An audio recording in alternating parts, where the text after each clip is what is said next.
Did I discover the story of the St. Louis? Yeah. Yes. Yes. Okay. So, many years ago, I was a lawyer, suis un avocat in Washington, D.C., and one day I decided that I would write a play, une pièce de théâtre, that put Adolf Hitler on trial. And in the play, I had Shakespeare, Wagner, Ford, Roosevelt, and the Pope as witnesses. And I added Roosevelt. And I had done a lot of research on Roosevelt, and through that research, j'ai trouvé l'histoire de SS St. Louis. And years later, Jewish Federation in Florida, asked me to do an event. And I said, what if I bring the procès de Roosevelt and a survivor from the St. Louis? And we had an event with the trial, and one of the passengers who you saw in the film, Herbert Carliner. And that led to a reunion in Miami Beach when our foundation brought 33 surviving passengers to the exact location where they were turned away 70 years before. We took their interviews. It was those interviews that you saw in the film. And then we ultimately were invited to the State Department, which you saw in the film, for the apology. And we were invited to Canada for the Trudeau apology. So that's more or less how it began. Mr. Krakow, I wanted to know what have been the challenges making this project happen in terms of interviews, bringing the story, and to Mrs. Wiener, maybe a more personal question. What would be one of the most difficult things of bringing your story to the world as a survivor? What have been the hardships regarding that? Thank you so much. The biggest challenge was staying. So in many cases, the audience was, I would say, not hostile, but in some cases resentful to have Roosevelt portrayed in this manner. So I would say the other parts, the interviews, which you saw, that was very rewarding to try to put the film together with the interviews. Clearly, the State Department, which was a very big moment in Jewish and American history, was very meaningful. You saw the Belgian ambassador speak. So I would say the biggest challenge and the thing that made me the most nervous was to bring the story of Roosevelt, which we saw as the true story, to sometimes audiences that were not receptive to hearing this legacy about the president. But it was my opinion that it was his political ambitions that overcame all sense of humanitarian need. It was a very ambitious president like the Roman emperors. And this was something that the American historians did not want to address, but we presented our case, and happily it's been well received most of the time. Sometimes not. One other point I will make, and then we will let Eva speak, is there were many people that believed that Roosevelt was an anti-Semite. And this was the simple reason why he did not help the Jews more than he did. We didn't think the story was that simple, but I do want to tell you there was a significant number of American Jews that really felt Roosevelt was an out-and-out anti-Semite. So, Thank you. I was one of the youngest passengers on the ship. I was only 10 months old in 1939. But my parents were very, very forthcoming in telling me of their experiences and how it affected them. And I'm grateful that I'm able to share their story. We were in Berlin, where I was born.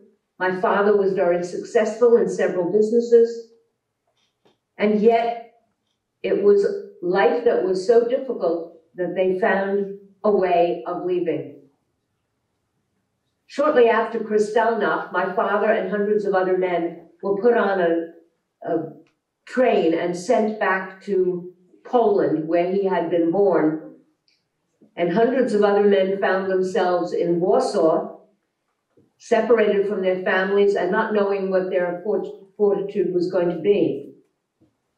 My mother was able to secure a visa for a place called Siam, and that enabled my father to return to Berlin on the condition that they leave Germany immediately. My mother's brother also had gone to Havana, Cuba. My mother sent him money and asked him to purchase what was called a landing permit for us to be able to go to Cuba. And that's how the decision was made to go to Cuba instead of Siam. And my mother was able to book passage on the SS St. Louis. My father was able then to return back to Berlin, but leave Germany immediately. We were the lucky ones. When returning to Europe, we were fortunate enough to be able to go to England. And as we know, eventually, of the 4 countries, Belgium, Holland, France, and the UK was the safest place to be, since the other 3 countries were overrun by Nazis shortly thereafter. And we lived in London during the entire war, through the many bombings and difficult war experiences, but very grateful to be in the UK. And after the war, in May of 1946, my parents and I boarded the ship the Gripsholm and came to New York. Unfortunately, there was a dock strike in Manhattan at the time, and we were not allowed to get off. It was a little frightening and traumatic with the experiences that we had had in Havana. But after the weekend, we were able to disembark.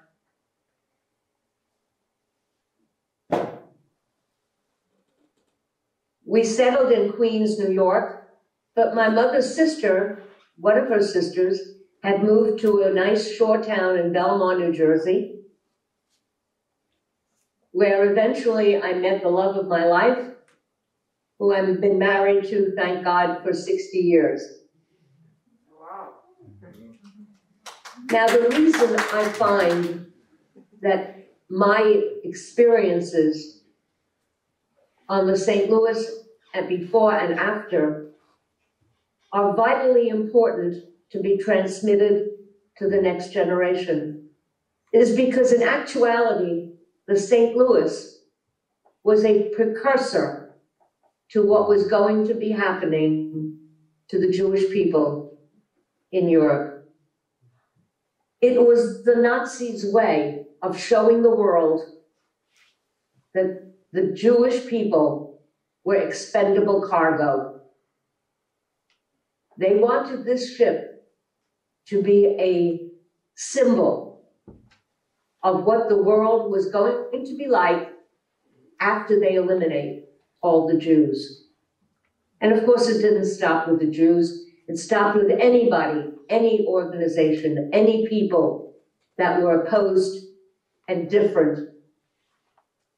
And I try to explain to my audience that hate and bigotry, prejudice and anti-Semitism, if allowed to fester and grow, may God forbid become another calamity, another genocide, or God forbid another Holocaust. That the symbol of the St. Louis is a vital message to what the world is experiencing today and how important it is when injustice is seen to stand up against it and not be a bystander. to speak out when we see prejudice and hate being spouted around the world. And that's basically the reason why I find it so important to talk about my experiences and my family's experiences connected with the St. Louis. Thank you. Thank you, Mrs. I would like to know if you know how life was about when you went back to Europe. How they treated you and how it was about. Once we were not admitted into the United States, there was really panic and despair on the ship. And a suicide watch was formed because people threatened to throw themselves overboard. Such was the fear of returning to Germany. But fortunately, the captain of the St. Louis, Captain Schroeder, promised the passengers he would do everything in his power not to return us to Germany. My father was part of the Suicide Watch Committee, and we have a letter from Captain Schroeder thanking him for his participation in the Suicide Watch Committee. But while all this was going on, the Joint, the Jewish Distribution Committee, was working to get an agreement between Great Britain, Belgium, France, and the Netherlands to accept the passengers. They were divided up, and you saw that in the film, how many of the passengers went to each country. My family was fortunate enough to go to be sent to England, and we were there for 7 months until our visas were issued to come to the United States. And we were treated very well by a Quaker family. Now, the Quakers were very helpful to Jews both on the continent and in England. And they had a boarding house, and my mother became the chef for the boarding house, and we lived there. Actually, we were a group of 7 people, my parents, myself, my grandparents, and 2 great aunts. So we traveled together on the St. Louis in England, as well as coming to the United States together. Now, the people who were assigned to the continental countries, some were able to escape, especially once World War II began. There was one family that walked over to Switzerland. Others went to North Africa, where they also had problems.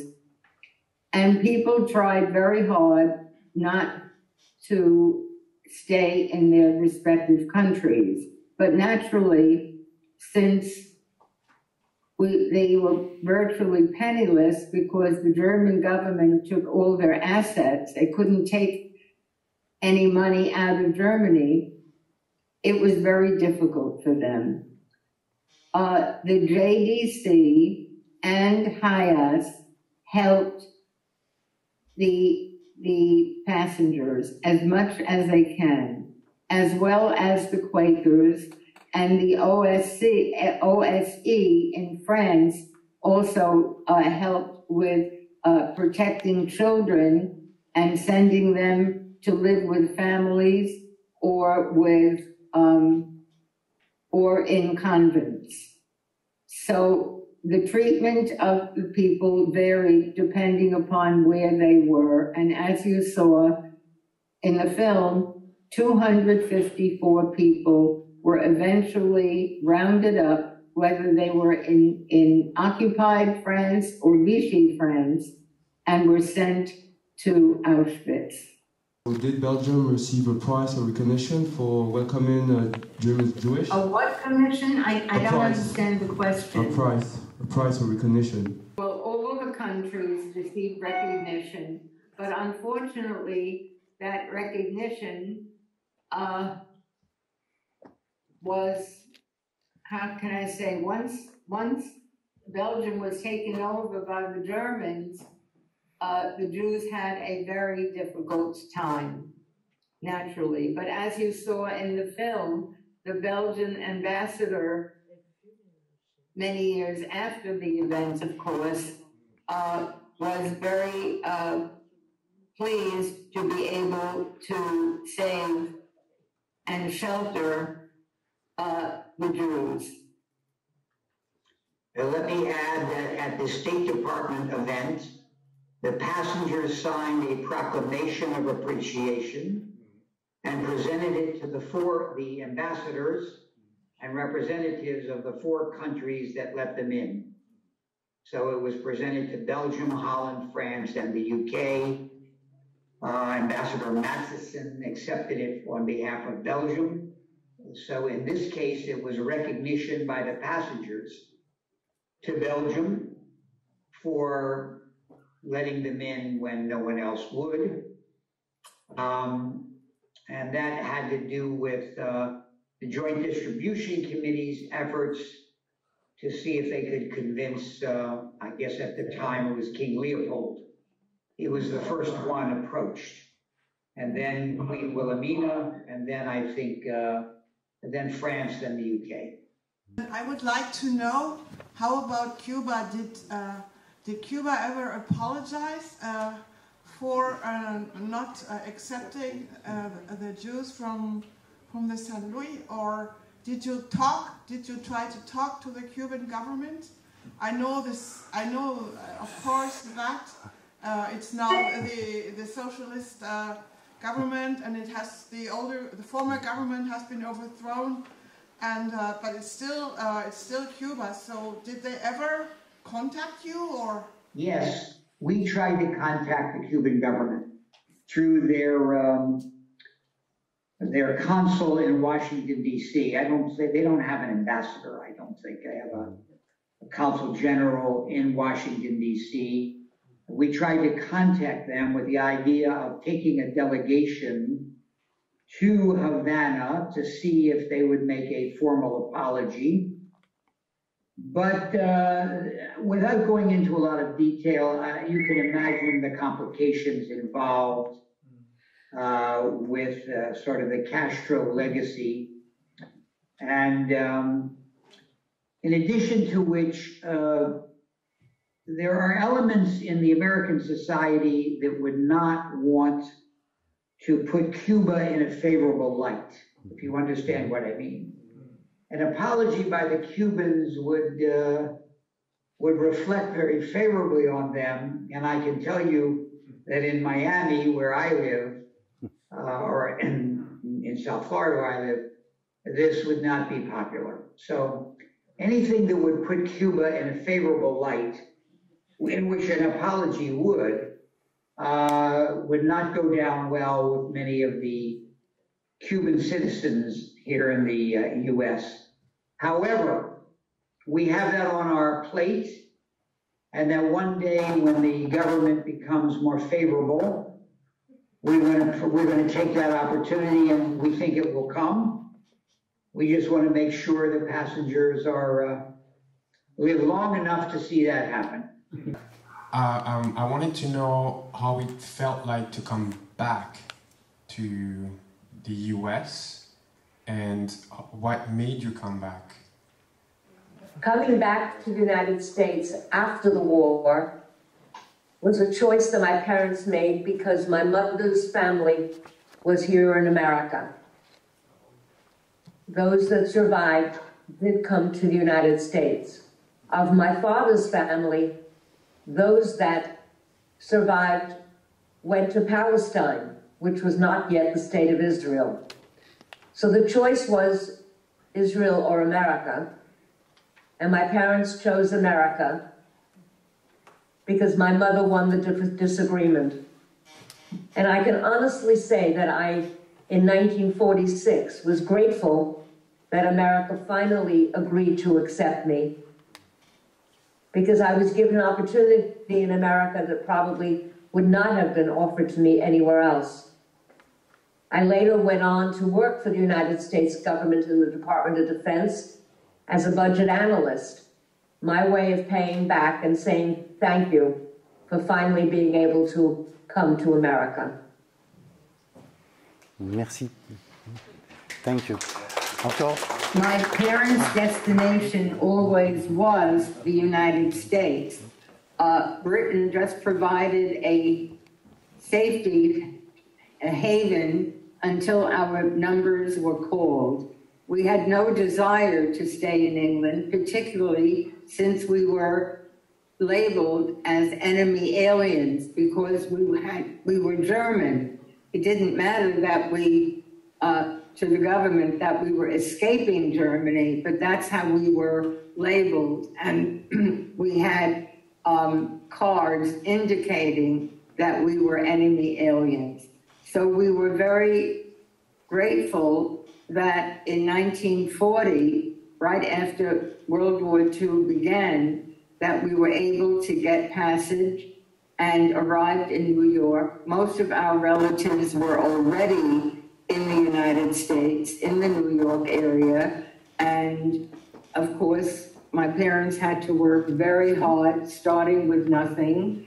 But I had the advantage of a public education, public college degrees, and it has been a very, very good life. Avant ce soir, j'étais pas au courant qu'il y avait eu des bateaux pour emmener les Juifs en dehors de l'Allemagne au début de la guerre. Je voulais savoir s'il y en avait eu d'autres que le Saint-Louis, parce que voilà. Bien sûr qu'il y en a eu d'autres, mais certains qui sont arrivés. Il y a le dernier bateau qui quitte la Belgique, c'est en 1941 pour aller à Cuba. Parce que les Juifs voulaient partir, et donc s'ils avaient des visas, ils pouvaient partir. Et voilà la réalité. Alors ce qui est remarquable, c'est que c'est un épisode qui est marquant, l'épisode du Saint-Louis, puisque c'est un échec.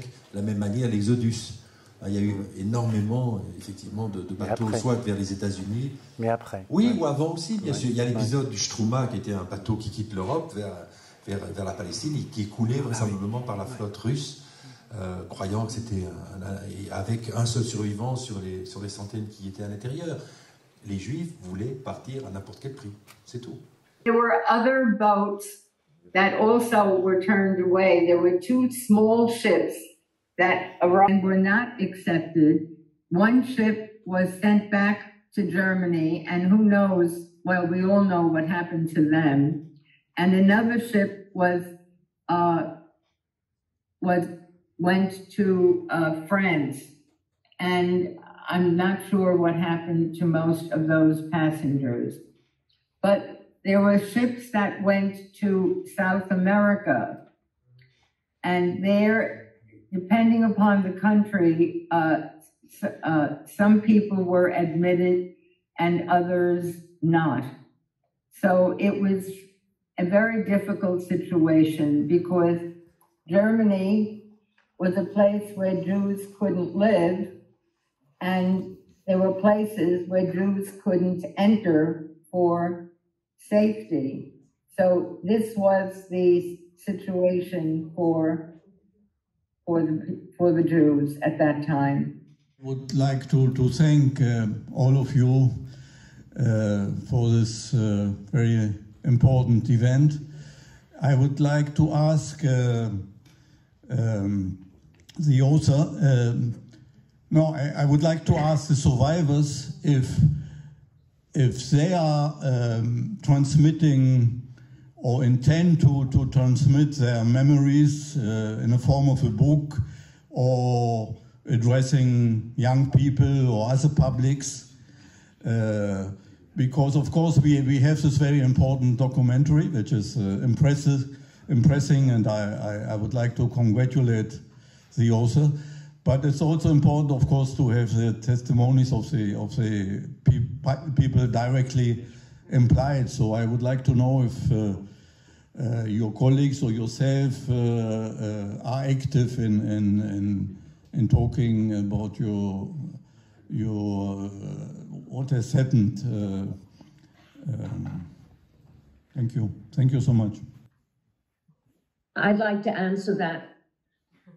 I make it my duty and my responsibility to speak to schools most of the time, to young middle school and high school students, and give them a homework assignment that they need to fulfill within the next 20 years. Because we survivors are not going to be here much longer. It is their responsibility, and their homework is to pass on the message of the St. Louis and the Holocaust to the next generation. They're the last generation that will see Holocaust survivors in person, and their duty is to tell the story of what hate and bigotry, prejudice, and anti-Semitism can perpetuate if allowed to grow and fester. And their job is to stand up against it. And that's really my mission. And I also have speak to middle, high school, and college students, as well as in synagogues and community centers, and of course through the St. Louis Legacy Project. I've also made scrapbooks or albums of documents that I have from my grandparents who were killed in Auschwitz, and I made another one on about the St. Louis and my family's problems leaving Germany, being on the St. Louis, and creating a life here in the United States.